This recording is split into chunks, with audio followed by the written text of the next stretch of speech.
Imagine a single night, a vast army poised to obliterate a city, and then, silence. In the morning, 185,000 soldiers lie dead, and the city is saved without a single battle. This isn't a fantasy tale or a mythological legend. It's one of the most astonishing and dramatic events recorded in the Bible. It's a story of overwhelming odds, unwavering faith, and the terrifying, awe-inspiring power of a single angel sent by God. How did this happen? And what does it reveal about the unseen forces that shape our world? Today, we're diving deep into the incredible story of the angel who destroyed an entire army overnight.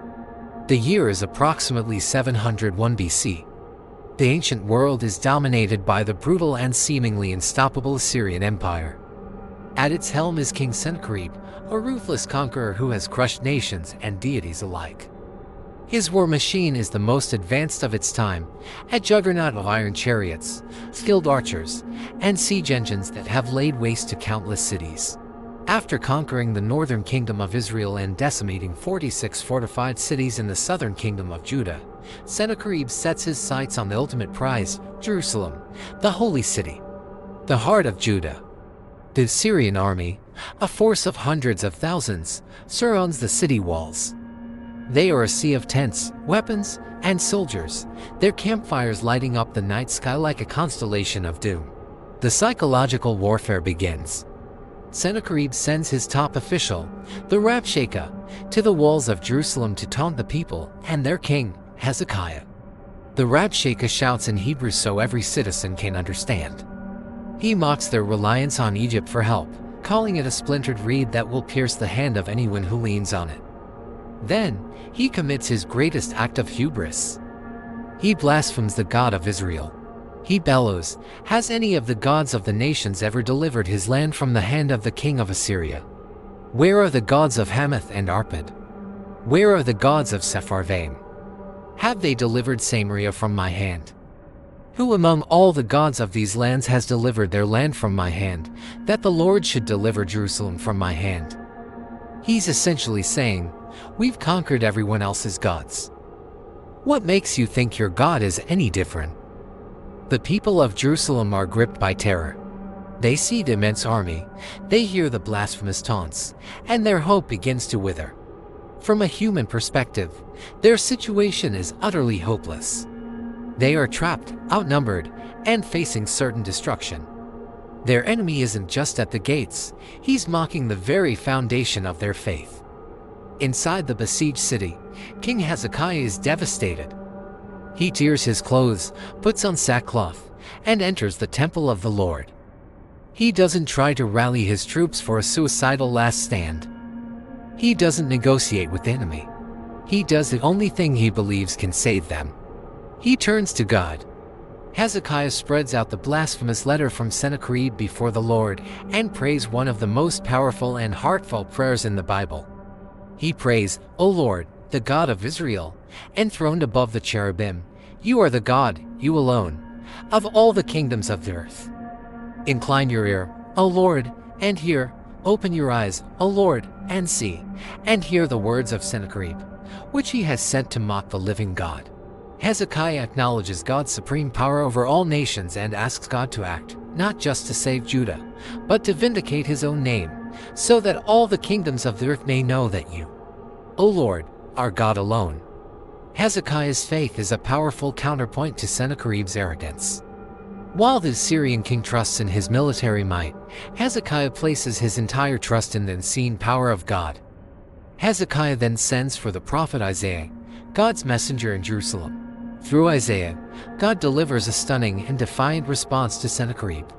God's message, recorded in 2 Kings 19 and Isaiah 37, is a poetic and powerful rebuke.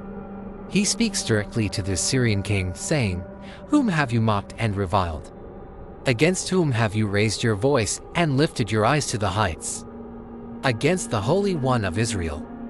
God promises that Sennacherib will not enter the city, will not shoot an arrow there, will not come before it with a shield, or build a siege ramp against it.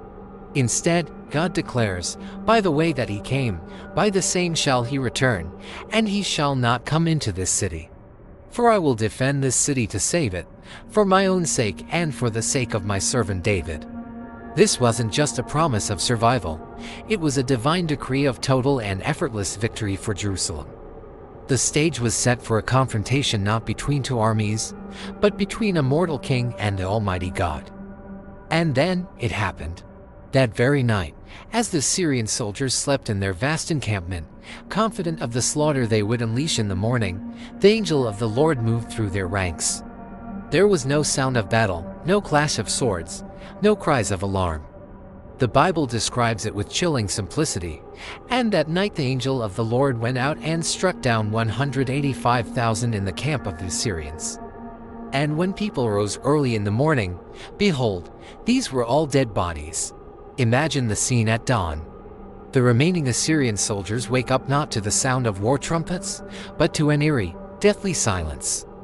They look out from their tents and see a field of corpses. Their comrades, their brothers in arms, their entire fighting force gone. 185,000 men struck down in a single night by a silent, invisible executioner. The pride of Assyria, the terror of the ancient world, was annihilated without a single Israelite lifting a finger. Utterly broken and terrified, King Sennacherib had no choice but to lift the siege and flee back to his capital, Nineveh, in humiliation and disgrace. Jerusalem was saved. What can we learn from this incredible event? First, it's a powerful reminder of the folly of human pride and arrogance. Sennacherib believed his army was invincible, and that no power, human or divine, could stand against him. He learned in the most terrifying way possible that there is a higher authority. His story serves as a timeless warning against placing our ultimate trust in our own strength, technology, or power. Second, the story showcases the immense power of faith and prayer. When faced with an impossible situation, King Hezekiah didn't despair. He turned to God with humility and unwavering trust. His prayer wasn't a desperate, last-ditch plea. It was a confident appeal to God's character and power. It demonstrates that in our darkest hours, turning to God is not a sign of weakness, but the greatest source of strength. Finally, this event reveals the nature of God's power. It is not limited by human constraints. He doesn't need armies or weapons to accomplish His will. He can change the course of history in a single night with a single angel. The story challenges us to expand our understanding of what is possible. When we face our own Assyrian armies, whether they are problems, fears, or impossible circumstances, this story encourages us to remember that we are not alone. The same God who defended Jerusalem is still sovereign today. The destruction of Sennacherib's army isn't just an ancient war story, it's a profound testament to the fact that faith can move mountains, prayer can change destinies, and God's power is absolute. It's a story that has inspired believers for millennia, a reminder that even when all hope seems lost, a miracle can be just one night away. Would you have believed it if you were there to witness the dawn breaking over a saved Jerusalem? This is just one of the many jaw-dropping stories of divine power in the Bible. If you want to explore more incredible accounts like this one, make sure to hit that subscribe button and ring the bell so you never miss a video. Thanks for watching.